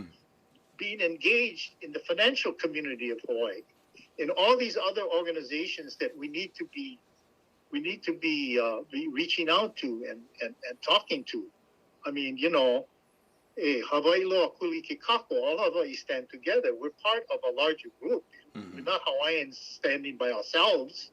We cannot do it by ourselves. So you got to reach out. So that was rather disappointing and frustrating that our community engagement, I guess I would call it. And when I say community, I'm not just talking about rank and file. I'm talking about at the highest levels. Very little communication with governor's office was something that we had to talk to about. The legislature, which is such an important body, because the Hawaiians are responsible now for affecting a lot of public policy. So you would think that we would be engaged with the legislature, both not only when they are in session, but in the in between. The months in between, where you can delve into issues that take a while to figure out what you want to do and how the legislature feels. Anyway, talking too much about that. So that this engaging all of Hawaii and connecting to people and wanting to do things so that while we are at once helping Hawaiians, achieve a level of self-determination that we're entitled to, that we're also doing things to help all of Hawaii move together. That can only be accomplished if we embrace the rest of Hawaii and not kind of sit in our corner with our 600 million and only talk to each other. Mm-hmm. Like that. So that's my feeling. I think that's, it's kind of a people of a certain ilk have found themselves in that position. I liken them to a lot of the the smaller civic clubs throughout the continent. I was seeing a lot of that from that generation where it was they like things their way and they don't like move outside the system because they spent half of their life bucking the system the way, all right, if it ain't more broke, don't fix them, I guess. And it was just, going through the measures, and I find that it's slowly causing a lot of cracks in the system, and now it's kind of visible where the holes are. But where do you see the community side of how that can be better amended from the community side engaging with OHA? Oh, through communications. The reach out. It's not a secret how you do that. You have a great communications department, and you look at the issues, and I mean, just about everything that happens in Hawaii is somehow connected to Hawaiians.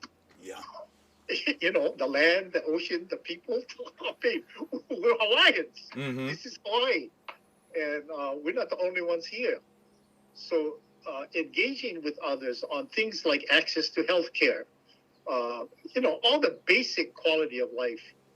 That was another thing with that I was a little bit frustrated is the way the budget is, and I'm kind of skirting your question, but for good reason.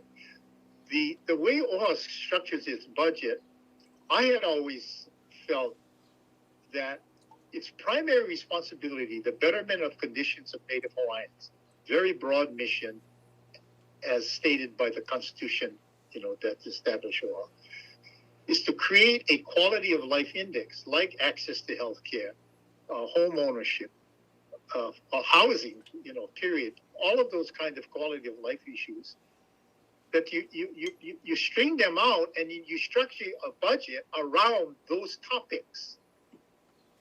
But they seem to come as sometimes as afterthought. So if you had a budget that was structured with specific quality of life pursuits, then the numbers begin to work better. Mm-hmm.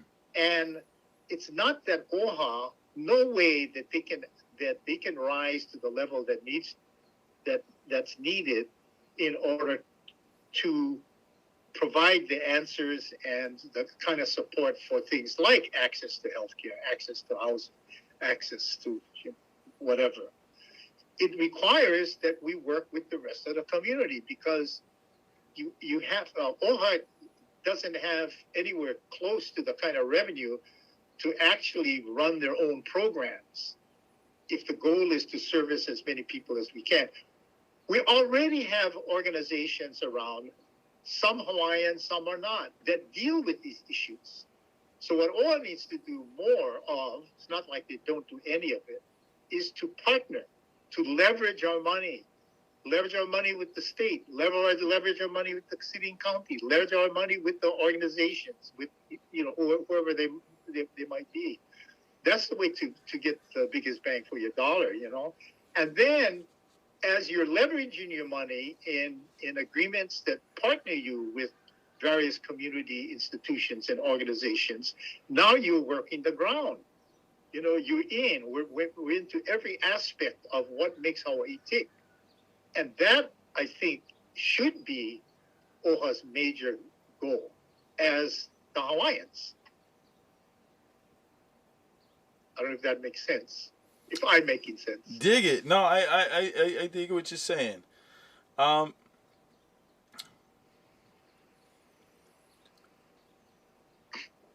Sorry, I Yep. lost the train of thought after confirming that. I was like, where do we go from here? But no, so you know, one thing I actually wanted to ask you, because I'm just starting to get OHA candidates in interviews, and we're about to go to our second round interviews where I kind of want to ask more relevant and direct questions, and I Sure. have to say that like OHA's like one of the things that like I really have to be honest and say I don't know enough about, and I'm like constantly learning something new as far as like the function and where it sits, and then like trying to catch up on a history that's just been developing constantly since I was a kid, so that it's just like you know, so I would really love your point of view on what do you think is an important question or problem that current candidates for OHA need to face. Oh boy, for me, it's a hard question to answer because my answer might be, I don't mean to sound arrogant, my answer might be above the level of thought, that a normal candidate would be thinking of. First of all, why 9 trustees? Why not 18 trustees? Why not 9 on each island? Why function Yeah. mostly like a trust fund? Why not function like a legislative body? Yeah, absolutely. Under those kind of rules.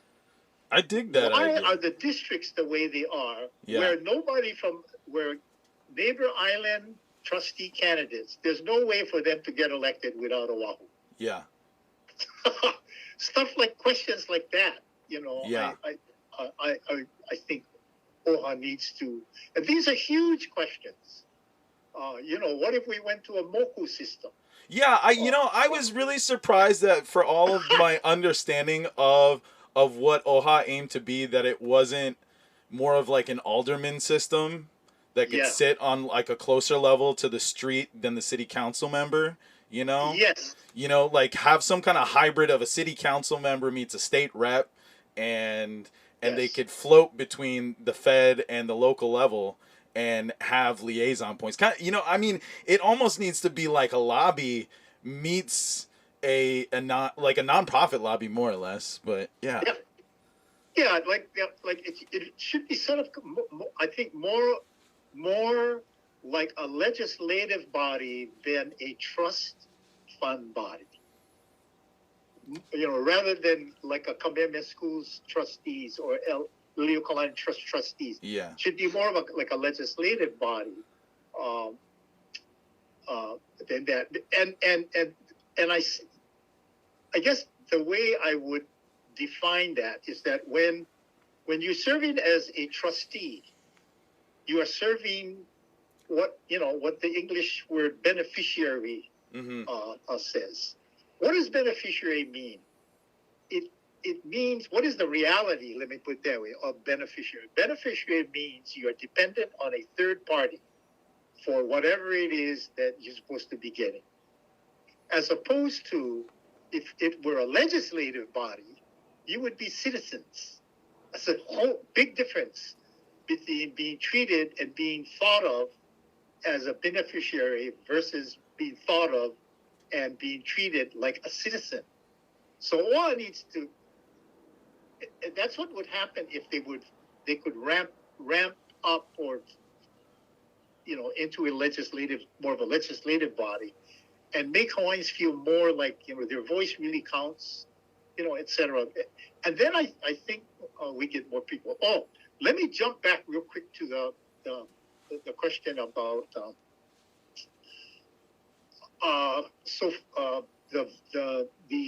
the statistics on the votes about a lot of people not voting who vote on other races. I think there's 2 reasons for that, and probably a few in between. But mostly the ones that don't vote, I think a lot of that has to do with people non-Hawaiians feel like Hawaiians ought to be left to solve their own problems. And I guess it's sort of a sign of respect, kind of, but it's in my opinion, a misplaced kind of respect, because we are very involved, and we what Hawaiians do in Hawaii, especially in public policy, affect everybody. Yeah. So, But people are entitled to that. And the other reason is I think people don't like OHA. They don't like what they stand for. They don't agree with Hawaiians being given special entitlements, et cetera, et cetera, et cetera. So that's a problem. And then because those numbers have been pretty much the same, in terms of the weak voter turnout for OHA trustees, that we would have been able to figure out a way to get around that over the years. But very, very little attention is paid to that. Mm. So my troublemaker question would be, since you're the inside man, how would a person go about proposing change to like bylaws or operational policy in order to enact like an alderman or a moku system? Is that feasible? Personally, I think the best way to do it is through the state legislature. I don't think it's a thing that can occur again from within the office of Hawaiian Affairs. Really? Yeah. Interesting. Yeah, it's OHA is they're not answerable to the legislature or the governor's office with respect to how they spend their money. They are, of course, the legislature has a lot to say about how they get their money, but not how they spend it, right? So while the legislature may not have any financial control over how the office spends its money and utilizes its trust fund, the legislature still has jurisdiction under the Constitution, right, to revisit the constitutional provision that established OHA and do a little bit more thinking on how the organization should be operational. Now, it's a little late to be doing that after 30-something years. Yeah. In terms of timing, and it might to some people seem ridiculous, but it's not. It's the thing that's been missing all these years, is really paying attention. I think it was fine the way OHA got started. I was on the first board. Oh boy, there's some stories about that. The first board. But anyway, for another day. So the legislature, I think, would be the body to look to create any significant shifts in elevating, and I want to emphasize that, elevating OHA to the level of a governing body. And that, to me, if the legislature is willing to do that, OHA then becomes more of a governing model than a trust model. And so, so then you get down into how the elections are set up, how the districts are set up. It's more things operations that citizens are more familiar of how that works. Okay. So yeah. Anyway. Yeah. So my modification to this then, because as the kid who grew up taking apart the VCR and putting it back together, it has now perked my interest of how do we do this without said interaction. So my next question would be, could OHA form a committee or a commission of a community entity, like say like a neighborhood, like a neighborhood interaction group? Yes. So then, thank you for asking that question. I am half the reason I didn't run for OHA was what I stated. I didn't think that what I was trying to do could be done from within the organization, and instead I felt my time is better spent. I'm launching a private nonprofit organization, a foundation actually. I don't have a name for it yet, but the purpose of the foundation is to create strategic dialogue strategic dialogue among Hawaiians, especially, to we got to take the issues, directly to the people. Yeah. And the Institute would help do that. Mm-hmm. Taking all these questions like, what about, converting OHA to more of a legislative body than a trust-run body? Those kinds of questions, where the Institute would be set up to, as an example, one initiative could be to, say, pick the top 100 Hawaiian leaders of Hawaiian ancestry, from not just political leaders, but leaders in sports, in medicine, in business, and work out a series of real fundamental questions that, in the end, is asking a person, what does self-determination look like to you for Hawaiians? What should it look like for Hawaiians? And then, of course, it would take a long time to do that. So if it takes a year and a half, whatever, in the end, what you'll have is a lot of information about how Hawaiians feel, at least that leadership section. Then there are other things we can do to try to figure out where Hawaiians, so that when somebody gets up and says, I speak on behalf of the Hawaiian community, you don't have to say, wait a minute, what do you mean by the Hawaiian community? We keep getting that, right, from because there is no center of gravity. So the purpose of the Institute is to try to create a center of gravity for dialogue, both within the Hawaiian community and without the Hawaiian community, for the specific purpose of trying to achieve, at some point in time, some level of reconciliation, so we can put this whole thing with the federal government and all of that at rest. Mm-hmm. Now, whatever that model might be, whatever that initiative might be to do that, the Institute hopefully can come out and, again, through communications and studies and whatnot, we can actually accurately express, this is what the Hawaiian people would like to see happen. Yeah, I really dig that idea. I feel that, I sat on a couple economic development forums over the past month because they're doing the SEDS thing, and, I was very taken aback for how small of a community to actually get data from. Like, case in point, from Maui, when I was on that one, I was like, well, why don't you just poll all 9,000 people on Molokai? Like, why are we only talking to 50 people? Yeah. Like, yes, it's like a really bad version of Nielsen family ratings. You got like one Hawaiian who gets interviewed who may be the answer on behalf of 25 people because, they only send out so many surveys or knock on so many odd doors. Yeah. Well,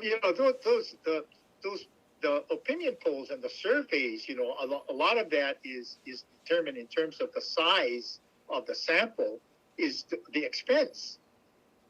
You don't have to worry about that with all. Well, there's plenty of money to do surveys, and we ought to be doing more surveys. You're right about that. I mean, I like what you're saying. Why not? It wasn't an OHA survey, but like, for instance, I think around 2015, when the Mauna Kea issue first exploded. Mm-hmm. The surveys from back then, the Hawaiians were the optic was that Hawaiians were opposed to the 30-meter telescope, and the truth was that when those surveys were done, Hawaiians were really supportive.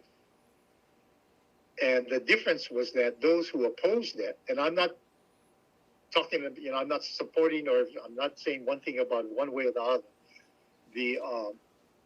The ones who opposed it had great skills in managing social media.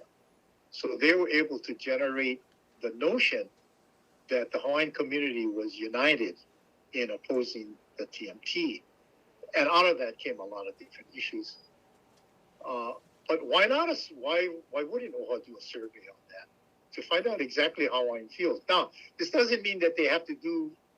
Sometimes surveys get to be a little bit misleading because maybe the survey doesn't, people don't really understand the issue and all that kind of stuff. But what you suggested, that would be good. Hawaiian self-determination. What do we mean by that? How do you define it? Yeah,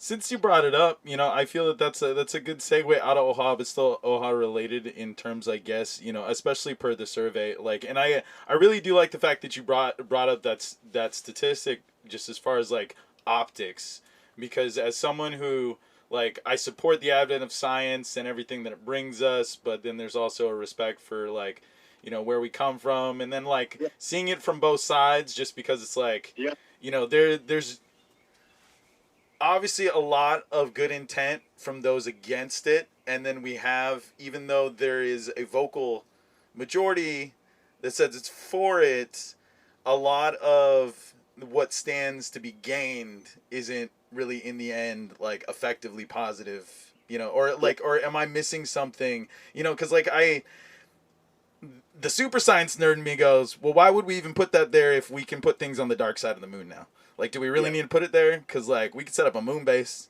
Like, the Chinese are already growing vegetables on the dark side of the moon. We could be parking right next to them. Another excuse to watch the Chinese. People love that. Yeah. That's right. Well, the issue for me on the TMT is how do you validate a claim of cultural injury? Okay, right? Because it's those who are opposed to it are claiming a lot of cultural injury. I don't want to get into the weeds, but there was this thing called the Battle of Kuamo'o. Mm-hmm. Okay, you know where I'm going with this, right? The Battle of Kuamo'o basically did away with the priesthood. And the priesthood was the one government body that would rule on things, on the kapu, right? They would rule on that's all gone now. So who do we have that says a kapu is valid or not? Or a kapu is correct or not? Nobody. So what's happened, in my opinion, over the in recent years, the last 10 years, is people have been making stuff up and not challenged. I have to agree with part of that notion. When a lot of the amount of movement stuff was starting, one of the biggest things that kept me from, like, participating in the beginning was there was a lot of charlatans that came out, because wherever there's a power vacuum and money to be made, people show up, and that was kind of like the advent of the second coming of the, like, weird Silicon Valley guru that just changed their life overnight and just, oh my God, fell in love with the Aina, I'm totally Hawaiiana transformed, and then they, they're now priestess Shelley whatever, and they control a contingent of thought, so it's and I saw that it was a lot of hard work for the real kumus that were involved, because they were focused, it was blinders on, focus on the prize, and so they were trying to do their best, but then on the outside you have these influencers and these people banking off of this because it was an opportunity, just like Standing Rock, just like most of the other protests on the continent. Like, I mean, that's one thing that I find that happened over the last 3 election cycles really hard, with how easy the general public of America has figured out how to unlock influencing, is that we now have, like, all of these echo chambers, and once it's established by one person who gets retweeted enough, they're seen as an authority, whether they actually have any authority or not. Absolutely, yeah. You're right. You're absolutely right. Yeah, so this business of validating, and there is a way to validate, but you have to have a body that is positioned with authority to exercise that validation process. And the validation process basically involves three things. One is the practice that is being questioned or proposed, right, has to have been one that frequently occurred through the years. Can it be something that you just did? Yes, you can create a culture is evolutionary. So, but if you're going to do something new, introduce something new into the culture as a cultural practice, you got to say that. You got to say, "Oh, I just invented this, and you know what? This is the way it should have been for the last 300 years." All right. So one is the frequency. Second is the chance. You know, there needs to be some kind of validation that the cultural practice is mentioned or is talked about in the chants. And then the third is to reference scholars of the day in looking at the, whatever's being questioned. And the three of those get merged into one kind of a judgment piece as to whether or not a claim of injury or a proposed validation of a custom is being required. And so all of that stuff is already there. It's just that we have not yet seen fit. And unfortunately, OHA turned down an opportunity, that I wanted to try to do, to establish such a body like that. It should really be a body that is created at the state level, because a lot of the Hawaiian cultural practices and stuff affects public policy. Sometimes really good, sometimes not so good. And we need to have a way to determine, what is truth and what is not. But unfortunately, we haven't got to that level of sophistication in our growth.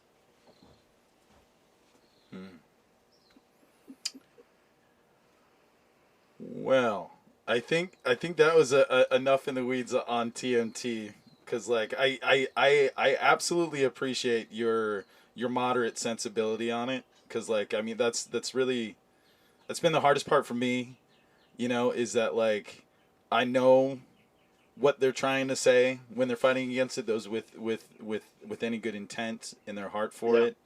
Yeah.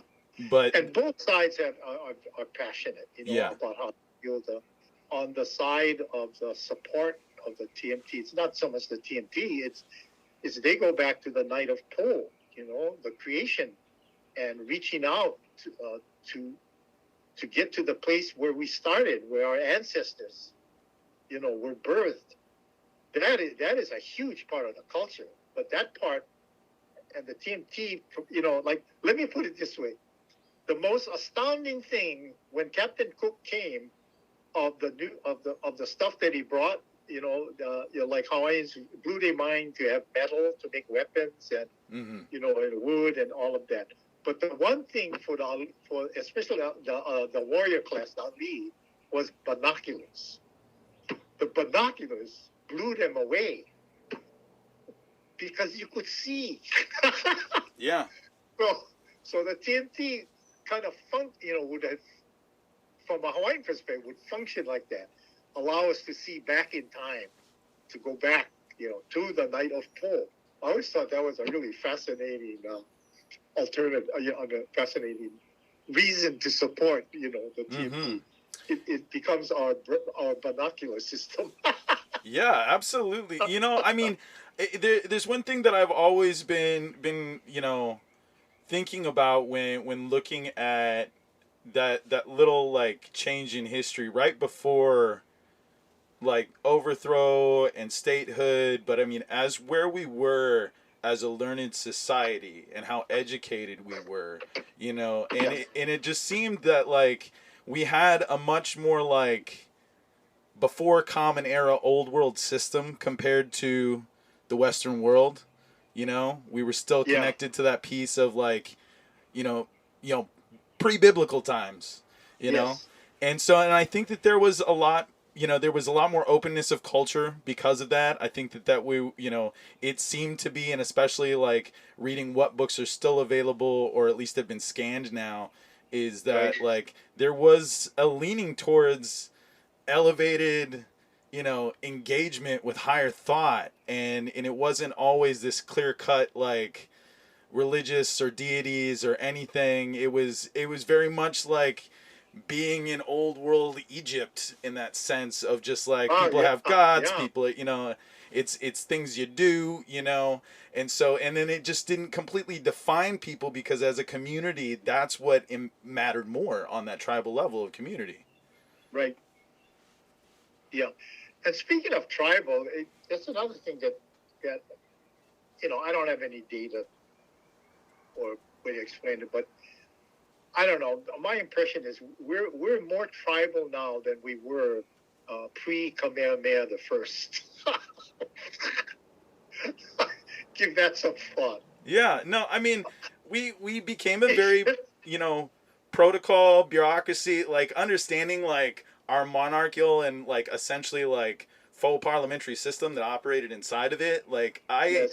I mean, we were on a cutting edge of society, and like most people kind of forget. I think that's like one of the things that remarkably I get angry about the most about loss of Mana'o, in like forgetting about our culture and not say like for what's little is available into the window of the past.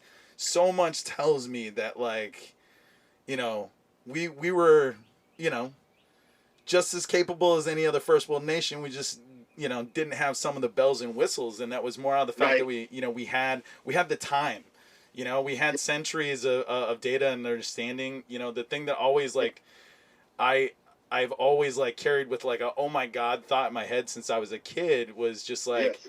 how much we changed naval history as Yeah. being, the center of the Pacific, and like how like the western map of the world and the view of it changed, and like how much of that information was a part of the East but the West didn't have anymore or lost, because and so it's just like how we were such a valuable like data set and society and the respect Yes. system, and that's the weirdest thing to me, is just like we had a level of worldly respect to the point Yes. to where like we could petition another government a half a world away and go, brah, don't take us over, and then the next thing you know, it's like, oh, sorry, we didn't tell that Yep. guy that he's not supposed to do that, apologies, come to the Jubilee, it'll be great. Yeah. Exactly. No, you're right. It's how do we? I think Hawaiian culture, I think we have something to offer the world. When you take a look at how we manage growth, now it's true that it was not a marketing, it wasn't a market-driven economy, right? This was a subsistence economy, Mm-hmm. but still the scale of the subsistence economy of the time was huge. So the way they laid out the ahupua'a and the different regions, and what the land use, how they structured land use was brilliant. I mean, the quality of life was great. If you were to take those same concepts, of what the uplands are for, what the mountaintops are for, Mm-hmm.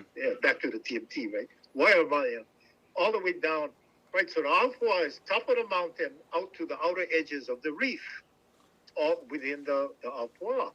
So then, now you get into all the shoreline management stuff. If they were just, for instance, when a species of fish needed relief, you didn't need to declare the area off limits for a whole year. You just had to manage it, little bits at a time. So open, close. But it was only for that species. You didn't close off an entire area like Papahanao Mokuakea, right? Yeah. The size of Texas, Alaska, and some out of state combined. No fishing, or for certain. They were species specific in how they managed the fish. The whole thing about the fish pond technology, where they understood what do you call it, the sun photosynthesis. They understood the sun's impact on the pond, and then the depth of the pond. And it wasn't just fish they were raising like stuff, plants and food based on all this, science, basically. So I wish we could have done more, or that we would get more into better documenting some of these practices and try to create some public policy shaped around it. Because it's very relevant to the stuff that's going on today, where, you got to question some of the judgment that we've been using with Hawaii's growth model. And part of the challenge here is so much of the money or the economy that comes into Hawaii comes from outside. And so the thinking on the spending of that money and what it goes to is continental based, like in real estate, right? Mm-hmm. If you make a 25-acre mistake, 50-acre mistake in California, who cares? You make a 25-acre mistake in Hawaii, it's huge. 50 acres, it's huge. Because most of that stuff is going to go right along the shoreline, because that's where we have our houses and stuff. So the continental thinking that has basically shaped our tourism industry is not that friendly to islands, which is why we have a real problem today trying to deal with the question of capacity. Because the business model we set up is, we're so over capacity now. Yeah, and I gotta say that, like, there's a lot of, everything will be fine when it comes to reference to that. I find like a lot of the newer candidates are big on like recognizing, capacity of each island, especially on Maui. That's been a huge conversation as of recent, just because we've been receiving about one and a half more tourists per capita on the daily. Yes. And so it's just, at what point does it seem like they just get you used to the new size, and then it's just like, oh, we tried fixing it. Well, I guess you just stuck with it now. Right. And here again, it all gets down to but just like on the tourism issue, Hawaiians could play a huge role. I think some people make the mistake that Hawaiians are anti-tourism. Well, we're not anti-tourism. We're anti the business model. Yeah, which is predominantly exploitation. So, exactly. Yeah. Nobody wants to work the plantation anymore. Yeah. I mean, we are the people of Aloha. Give them certain, but Aloha aku, Aloha mai. You Aloha aku, and it has to be, the Aloha got to be returned.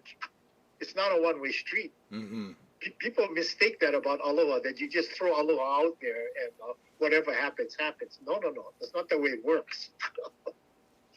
At least not the way it's supposed to work. So when we say aloha to people and welcome them into our land, then that model also has to include respect for that land and respect for how that land is used, and the growth model. And instead of this bimodal distribution of wealth that the current model perpetuates, it'd be nice to see a model where everybody was winning. Mm-hmm. And I think a Hawaiian vision of how this industry ought to work would benefit everybody without getting into, specifics about it. But there's just ways. But we are still the people of Aloha. When you get to the one-on-one basis, I don't see any Hawaiians, running around bad rapping tourists, but of course they get mad about some of the business models that, spring up all the time.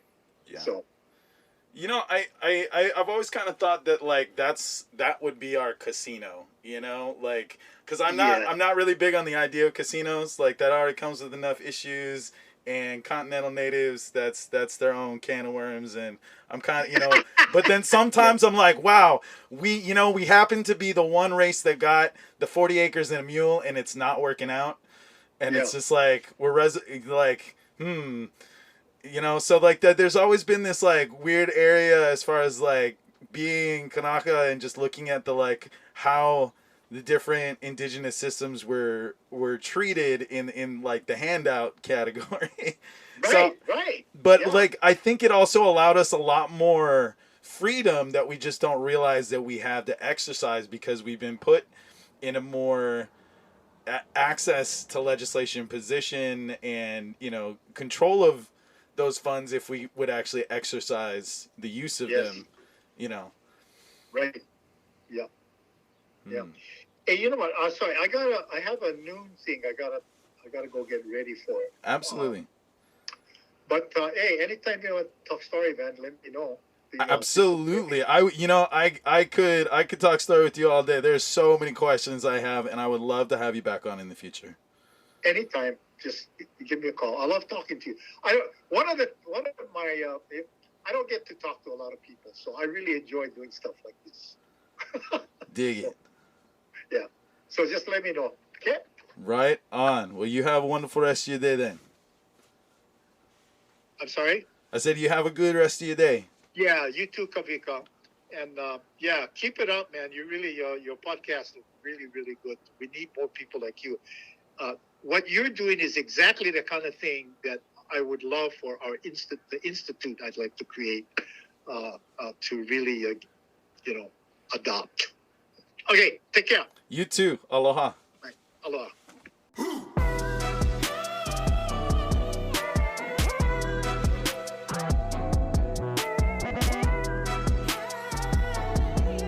Rabbit Holes is a Manavakal production. This episode was produced by Kawika Hoke and Sarah Rodriguez. Make sure to subscribe and follow on your favorite podcast platforms to add our weekly episodes to your queue.